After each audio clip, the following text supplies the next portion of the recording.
So we have Amy, who's going to share her story of the fisherman and his wife. And I just want to say that Hosanna means save now. And Hosanna, save now. Save So, now. Or save now. Amy, Okay, this event occurred about 35 years ago, and I wrote this story for a life story writing class I took about 10 or 12 years ago. So I just want to share it with everybody. I've called this The Fisherman and His Wife. Hey, want to learn how to fish? As I turned toward my left, I was shocked to see a man and woman standing behind me. How did they get there?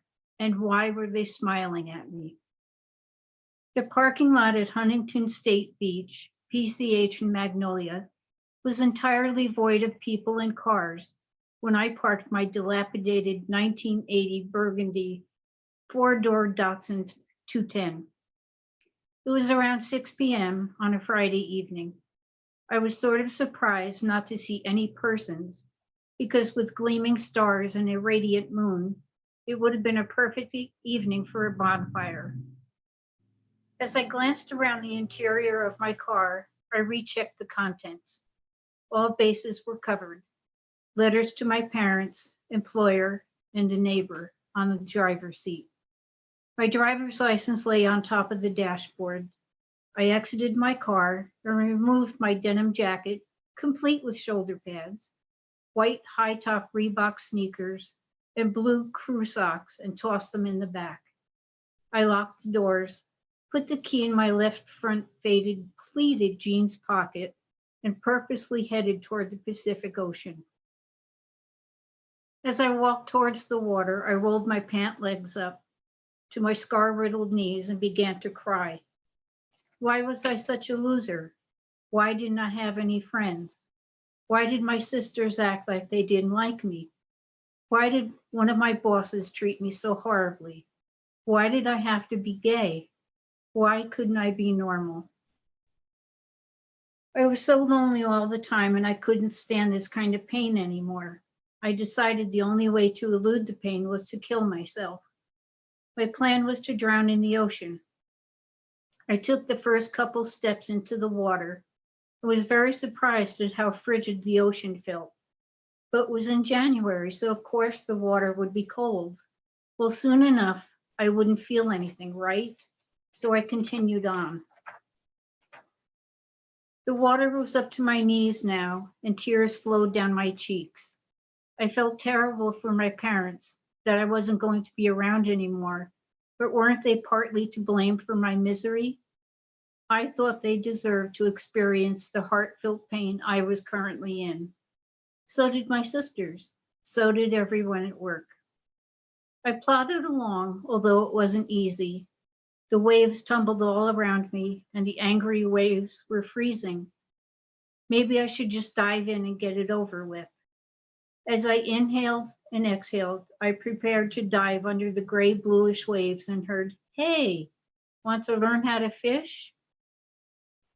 I turned around and viewed a middle-aged man dressed in fisherman's garb. He wore a long-sleeved red plaid shirt, chest waders, fishing vest, and a wicker fishing creel basket strapped over his left shoulder and chest. A funny-looking blue fisherman's hat was perched on top of his head. In his right hand, he clutched a light brown wooden fishing pole. The woman was also dressed completely the same as her partner. I stared at them in disbelief. Who were they, and where did they come from? There was no one on the beach. I checked at least a million times. We're here every Sunday morning, and we'd like to teach you how to fish. My husband is a very good teacher. Will you meet us here around 6 next Sunday morning? Asked this very pleasant-looking middle-aged woman. Underneath her fisherman's hat, I noticed that she had gray hair pulled back into a ponytail. As she smiled at me, there was a certain whitish glow which enveloped her head and face. I'm really busy right now. Leave me alone. I have a job to do, I answered, kind of annoyed that both of them interrupted me and my plans. My wife and I are here every Sunday. Please let us teach you how to fish. The man repeated what his wife had just said to me. Now he also had the same glow haloing his head. These two were really persistent and they started to anger me. I guess the only way they were going to leave me alone was for me to be face to face with them. I sloshed back through the waves with very exhausted legs and exited the ocean. I walked across the cold sand and approached where they stood. At this moment, I became aware that their auras were exceptionally brilliant. My vision was temporarily impaired. Suddenly, the couple disappeared from my view. Where did they go? I don't know.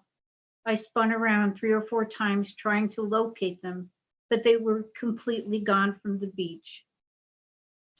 As I returned to my car without my mission accomplished, I wept with relief and shame. Shame because I was willing to insult God by taking my life and not trusting Him. When I think back to this miracle, I believe that God sent a couple angels to see that I lived. I wish I could say that my life turned around for the better after this sighting, but I forgot about it and continued on with my depressing, miserable life for quite a few more years. This lovely memory came back to me right after my baptism in February 2014.